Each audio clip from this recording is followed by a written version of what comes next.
ओम शांति। आदि रत्न। इस पुस्तक में आज हम पढ़ेंगे दिव्य गुणों की खान। इस विषय पर कटक सेवा केंद्र की निमित्त संचालिका ब्रह्मा कुमारी कमलेश बहन दादी प्रकाशमणि जी के साथ के अनुभव इस प्रकार व्यक्त करती हैं। चलिए आज हम इसे पढ़ते हैं। सन 1966 में मैंने प्यारी दादी की एक झलक देखी। उस झलक से ही मेरा दादी के प्रति झुकाव और आकर्षण बढ़ने लगा। मुझे अनुभव होने लगा मानो दादी ने मेरे मन को मोह लिया। मुझे लगने लगा कि ये सचमुच दिव्य मूर्ति है, देवी स्वरूपा है। सन 1969 में मैं दादी जी के बहुत नज़दीक आ गई, जब दादी जी मधुबन में ही रहने लगी थी। प्यारी दादी की ममता, सरलता, नम्रता, गंभीरता, बुद्धि की विशालता का मैंने बहुत गहराई से अनुभव किया। दादी जी प्यार की मूर्ति थी। एक बार हमने कहा, प्यारी दादी, जैसे हमने बाबा की गोद ली है वैसे हम आपकी गोद में जाना चाहते हैं। फौरन दादी जी ने मीठी मुस्कान के साथ कहा, आओ आओ, और गोदी में ले लिया तथा पीठ थपथपाई। हमारी सारी थकान दूर हो गई। हमें अनुभव हुआ जैसे हम बाप दादा की गोद में हैं। दिव्य गुणों की खान। दादी जी दिव्य गुणों की खान थी। एक बार मैं एक सेवा केंद्र से आई। वहाँ थोड़ा कुछ सहन नहीं हुआ था तो दादी ने बड़े प्रेम से कहा, मैं यहाँ 60 सेठों का सहन करती हूँ, क्या तुम 2-4 स्टूडेंट का सहन नहीं कर सकती हो? सहन शक्ति से ही हमारे अंदर और भी दिव्य गुण आ जाएंगे। ऐसी मीठी शिक्षा देकर दादी जी उमंग उत्साह से भर देती थी। सहनशीलता और सरलता दादी जी में कूट कूट कर भरी थी। प्यारी दादी को रोना बिल्कुल पसंद नहीं था।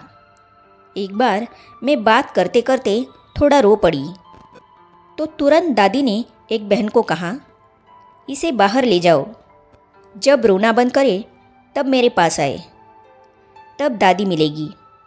मुझे तुरंत हिम्मत दी और 10 मिनट के बाद जब मैं दादी के पास एकदम हंस के आई तो दादी ने मुझे बहुत प्यार किया, गले लगाया और खुशी दी।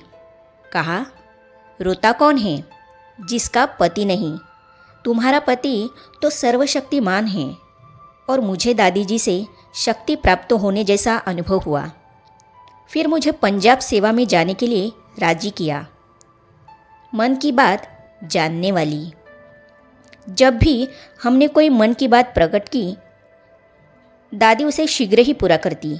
बिना बताए ही दादी को मालूम पड़ जाता था कि हम क्या चाहते हैं।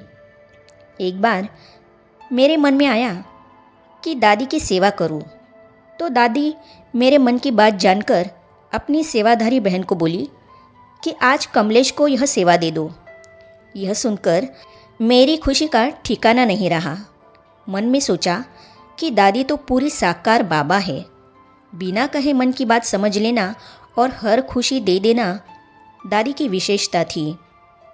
दादी को देख हमारे अंदर अनेक गुण आने लगे। अनेक कमजोरियाँ दादी अपने स्नेह और शक्ति की दृष्टि से मिटा देती।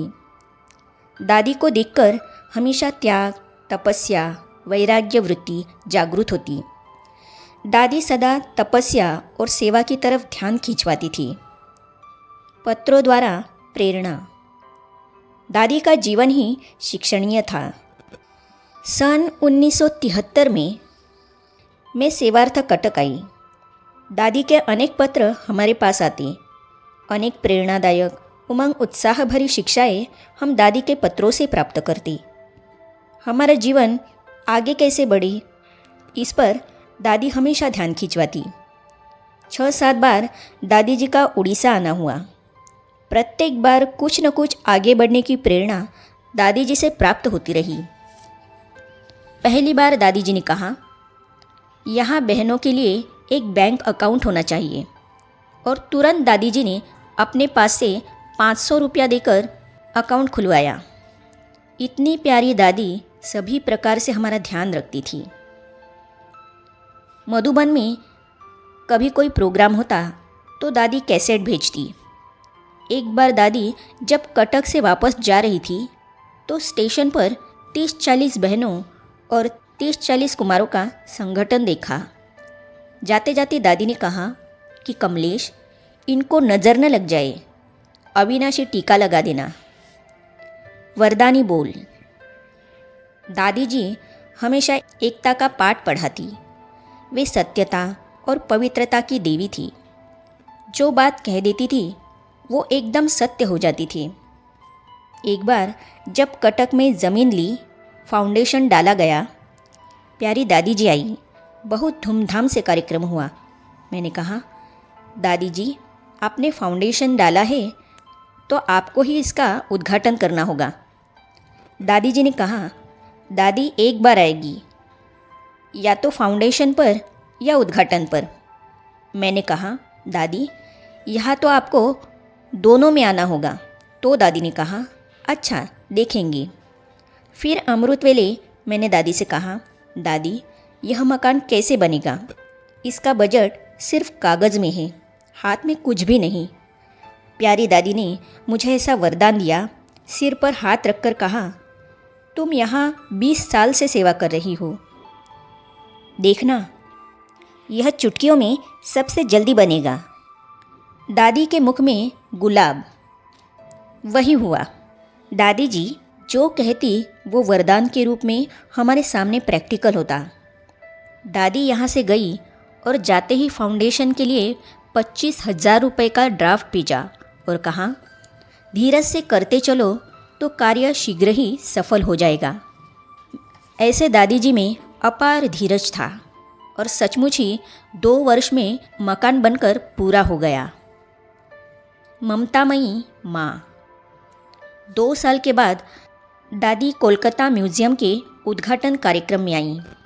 उसी समय नए भवन के उद्घाटन अर्थ दादी जी हमारे पास भी आई। जून 8, 1992 को प्यारी दादी के कर कमलों द्वारा उद्घाटन हुआ। प्यारी दादी ने कहा, यह कमलेश ऐसी ममतामयी है जो मुझे 2 बार खींच लिया, फाउंडेशन में भी और उद्घाटन में भी। राजस्थान में ऐसी जगह है जहाँ मैं एक बार भी नहीं गई और यहाँ 4-5 बार आ चुकी हूँ। ऐसी थी हमारी माँ स्वरूपा प्यारी दादी। आज भी दादी जी के साथ का अनुभव और दादी की यादों से अपना जीवन चला रही हूँ।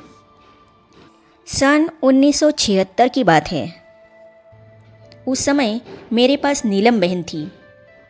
दादी दीदी हमेशा हमें नील कमल की जोड़ी कहती थी। पत्र में भी नील कमल कहकर संबोधित करती थी। दादी जी के सारे पत्र आज भी मेरे पास है। जहाँ भी रहे बीच बीच में पत्र पढ़ते हैं और हमेशा दादी जी को अपने पास अनुभव करते हैं। जब भी मधुबन में जाती तो प्रातः रोज़ दादी जी को गुड मॉर्निंग करने जाती।